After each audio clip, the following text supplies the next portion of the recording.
The next question is to Mr. Berry. What do students know that faculty and administrators do not?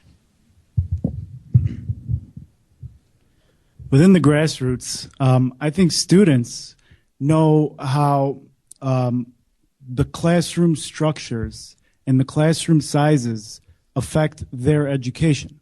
Within the administration, it's easy to say, okay, we want this certain technology or projectors within the classroom, or we want audio recording within this classroom. But I think the most important thing that students know that the administration does not is that within the classroom itself, there's problems that the administrators do not know, such as one of the biggest problems I feel when I'm in class is that the attendance policy.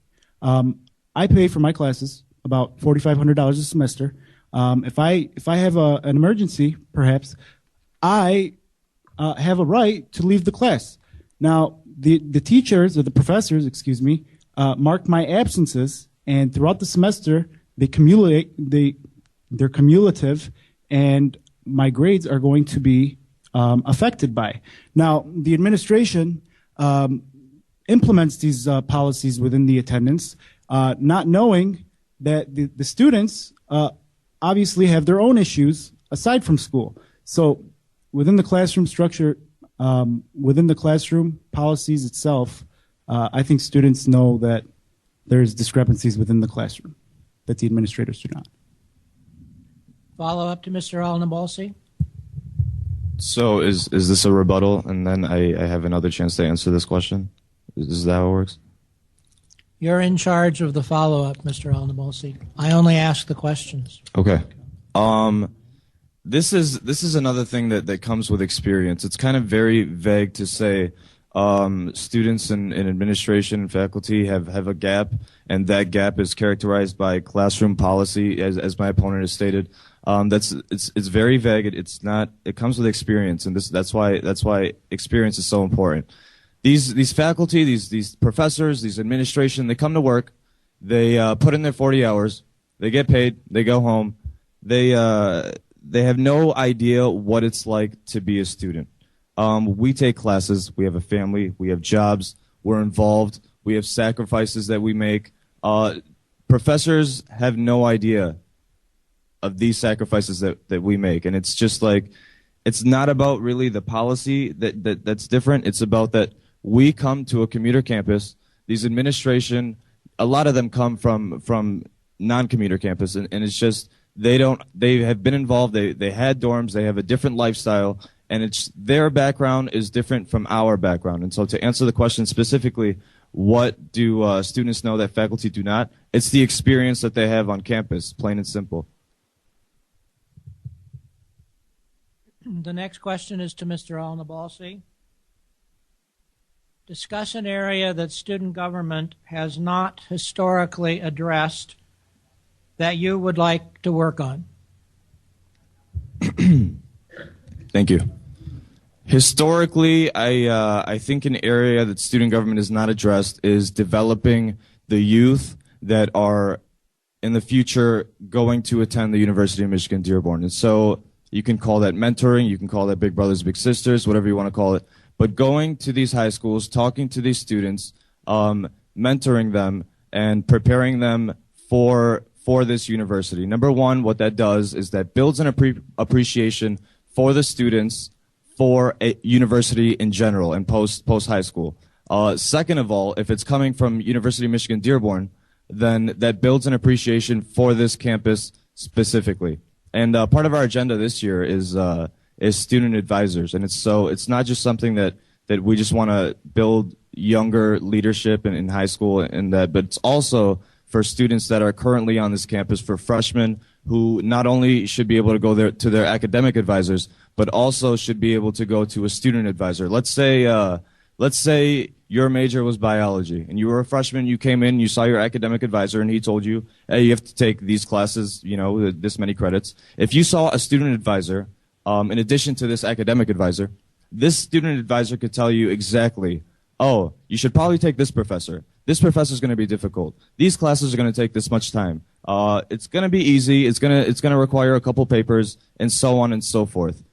Student mentoring, student advisors focus on the student, the youth, and the current freshmen on this campus. The next question is to Mr. Hijazi. Do I get a rebuttal? I beg your pardon. Rebuttal, yes. Yeah. To Mr. Berry. The question was, discuss an area that student government has not historically addressed that you would like to work on. Well, this year specifically, we have actually 3 initiatives that we would like to work on. One, which is already in effect, umdbookswap.org.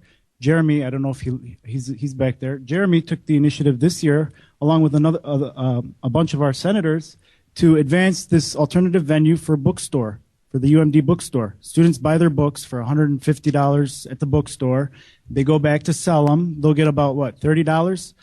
This alternative venue provides students with an alternative means to sell and buy books from the UMD bookstore.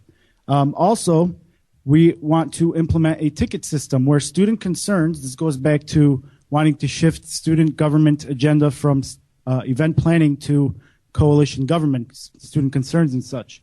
This ticket system is a means for students to send out a concern or an issue that they have with an administrator, whatever it may be, sends it through the ticket system with a timestamp, sends it to the student government office. Student government senators will have their times and their office hours mandated as opposed to this year. And when they are working on these issues and the concerns that come from this ticket system, now we are holding senators accountable because the senator has these issues that they're working on and it's time-stamped that the senator, for example, if a student has a concern such as parking, sends it to the ticket system, it comes back. Senator A is mandated, his office hours are mandated such that he's working on this issue, sends back to the ticket system, sends it to the student, lets the student know that he's working on the issue, and the next senator that comes in will follow up just in case an administrator doesn't answer or such. And then the third issue that we're working on is wasteful spending. In the past, student government hasn't really taken the initiative to eliminate wasteful spending around campus.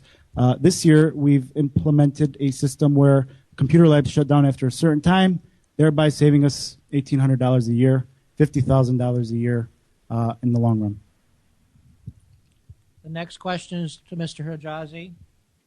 Our campus has seen a recent rash of vandalism and graffiti. How should this be addressed by the campus community? Well, first and foremost, I think it's important that we make it clear that student government, well, at least the USA slate in specific, we do not endorse vandalism on campus.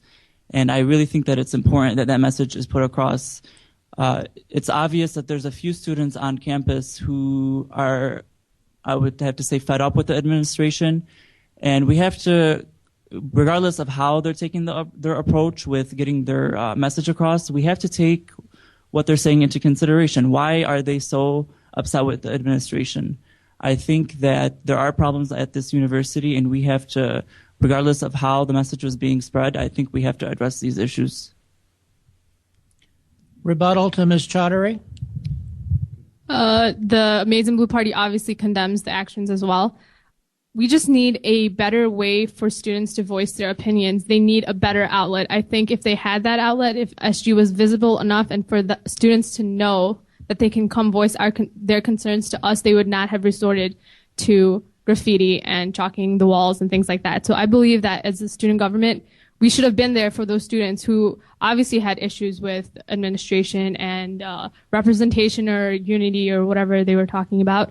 So yeah, the Amazing Blue Party, and historically, I don't remember any chalking or any of that while Amazing Blue was in office. So obviously, I think that means that the students were able and felt comfortable to go to the SG about that. So that's how we feel about that. We condemn it, and we're proposing a speak out so students can come and tell us about their concerns and things like that. And that's what SG is for. We're here to advocate for the students. I yield. The next question is to Ms. Chaudhary. Which student government committee or commission do you see being the most active in? I see myself being the most active in the student academic affairs committees. The vice president holds seats in those committees, and